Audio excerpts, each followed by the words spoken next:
আগে কি জ্বর ছিল ওষুধ শেষ হয়েছে, ঠিক হয়েছে, জ্বরটা একদম নাই। ও 1 তারিখে পরীক্ষা দিতে আসছে, আজকেও আসছে। আজকে আসার পরে আমরা বাড়িতে ছিলাম, এখন স্কুল থেকে ফোন করে বললো আপনার ছেলে অজ্ঞান হয়েছে। আমরা স্বামী স্ত্রী চলে আসলাম, আর যেদিকে আমার সোনা বাবা আমাদেরকে ঠকায় ঘুমিয়ে গেছে। কি আগে কোনো অসুস্থ ছিল? আগে প্রায় 15 দিন আগে ওর জ্বর ছিল। বুকে ব্যথা বা কিছু বলতে কি ওগুলো কখনো? কিচ্ছু না। ও কি মাথা ঘুরে পড়ে যেত? মাথা ঘুরে মাঝে মধ্যে পড়ে যেত? না না, অনেক ছোট তো এক সময় 1 তারিখে পরীক্ষা দিয়ে গেছে।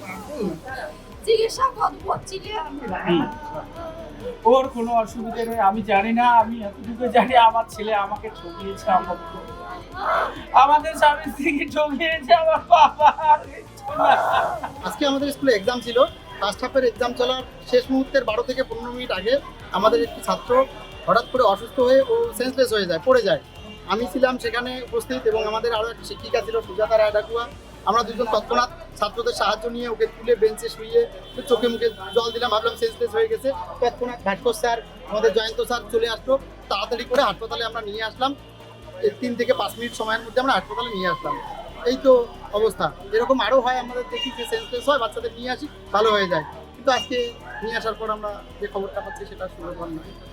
কি পরীক্ষা চলছিল? আজকে ইংরেজি পরীক্ষা চলছিল। ও কোন ক্লাস ক্লাসে পড়ে? 7 হ্যাঁ, ক্লাস 7। কি নাম ওর? তন্ময় বর্মন। কত নম্বর বেঞ্চে বসেছিল, কোন জায়গাটায় পজিশনে ছিল? ও ছিল হচ্ছে শেষের দিক থেকে 2 নম্বর বেঞ্চে ছিল। স্যার বললাম 10 নম্বর হল। টাইমটা আর টাইমটা হচ্ছে আমাদের 12টা 50-এ পরীক্ষা শেষ। তার ধরেন আপনার 12 থেকে 15 মিনিট আগে ওই 12টা 35 থেকে 37 এই মোটামুটি সময় হবে। আপনারা গার্ডের দায়িত্বে ছিলেন হ্যাঁ, পরীক্ষা? আমরা ওই হলে ইনভিজিলেটর ছিলাম। কয়জন ছিলেন ইনভিজিলেটর? আমরা 2জন ইনভিজিলেটর ছিলাম। আমাদের কম্পিউটার সায়েন্সের ম্যাডাম ছিল সুজাতা রায়ডাকু এবং আমি ছিলাম।